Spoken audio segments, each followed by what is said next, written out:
नमस्कार, मैं अंकुर पांडे और स्वागत है आप सभी का टीएनपी न्यूज पर। देश भर के कई राज्यों में पिछले दिनों राष्ट्रीय जांच एजेंसी यानी एनआईए और ईडी ने पीएफआई के कई ठिकानों पर छापेमारी की है। इस दौरान पीएफआई के राष्ट्रीय अध्यक्ष सहित 106 लोगों को गिरफ्तार किया गया था, लेकिन अब इस मामले में गृह मंत्रालय ने बड़ा फैसला लिया है और साथ ही साथ पीएफआई को 5 साल के लिए बैन कर दिया गया। इसी पर देखिए हमारी एक खास रिपोर्ट।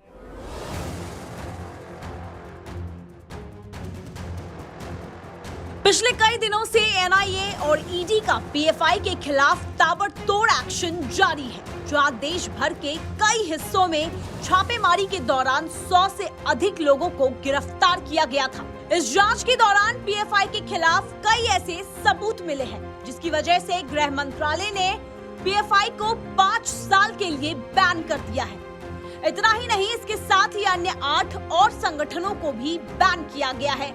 आइए आपको ग्राफिक्स के जरिए बताते हैं पीएफआई पर बैन की वजह क्या है। पीएफआई पर बैन की 10 वजह।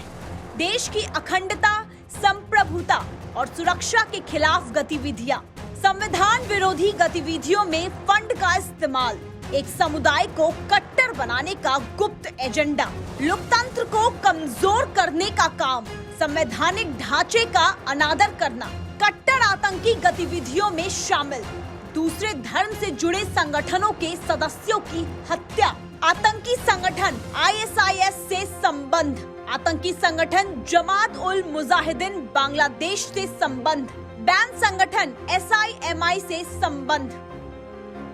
बता दें कि एनआईए और ईडी ने 22 सितंबर और 27 सितंबर को पीएफआई पर ताबड़तोड़ छापेमारी की थी, जहां पहले राउंड की छापेमारी में 106 पीएफआई से जुड़े लोग गिरफ्तार हुए थे, तो दूसरे राउंड की छापेमारी में 247 पीएफआई से जुड़े लोग हिरासत में लिए गए। जांच एजेंसियों को पीएफआई के खिलाफ कई सबूत मिले, जिसके बाद जांच एजेंसियों ने गृह मंत्रालय से कार्रवाई की मांग की थी। वहीं जांच एजेंसियों की सिफारिश के बाद ही गृह मंत्रालय ने पीएफआई पर बैन लगाने का फैसला किया। वहीं पीएफआई के बैन के बाद केंद्र सरकार का कहना है कि पीएफआई और उसके सहयोगी संगठन देश में आतंक फैलाने की गतिविधियों में शामिल रहे हैं। पीएफआई की राष्ट्र विरोधी गतिविधियां प्रदेश के संवैधानिक ढांचे का अवहेलना करती है, इसीलिए इनके खिलाफ तुरंत कार्रवाई की गई। केंद्र सरकार ने आगे कहा कि अगर पीएफआई और उसके संगठनों पर कार्रवाई नहीं की गई तो ये अपनी गतिविधियों को ऐसे ही जारी रखेंगे। पीएफआई की जो गतिविधियां हैं वह सदैव से संदिग्ध रही हैं। पहले भी इनकी भूमिका अच्छी नहीं रही है और जो भी देश के विरुद्ध, समाज के विरुद्ध बेमनस फैलाने वाले हैं उनकी जांच करना और जांच करके उनके खिलाफ जो कार्रवाई बनती हो कार्रवाई करना और उस दिशा में कार्रवाई जो एजेंसियां कर रही हैं उनको करने के बाद उनकी रिपोर्ट आने दीजिए। देश के प्रत्येक सेक्टर से ये बातें उठने लगी थी कि जो पीएफआई लगातार देश में दंगे फैलाने में, आतंकी घटनाओं में, समाज में नफरत फैलाने में संलिप्त पाई जा रही है, इसको बैन किया जाए। हमारा देश विविधता में एकता का देश है और दूसरी तरफ से कहें तो एकता में भी विविधता है। उसको जो डिस्टर्ब करने की कोशिश पीएफआई ने सुनियोजित ढंग से की है और उसकी कई संस्थाएं, कई शाखाएं, उन सभी पे कार्रवाई होना बहुत ही स्वागत की बात है। मैं उसका स्वागत करता हूं और देश का हर सेक्टर इसका स्वागत कर रहा है।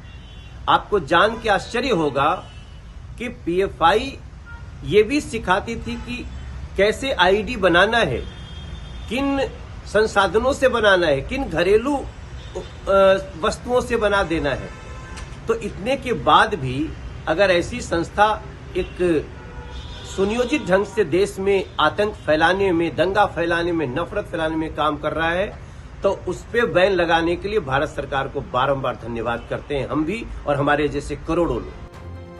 दरअसल गृह मंत्रालय ने पीएफआई के साथ ही 8 अन्य सहयोगी संगठनों पर भी कार्रवाई की है। पीएफआई के अलावा rehab India foundation, campus front of India, all India imam council, national confederation of human rights organisation, national women front, junior front, empower India foundation और रिहैब फाउंडेशन केरल जैसे सहयोगी संगठनों पर भी बैन लगाया गया है।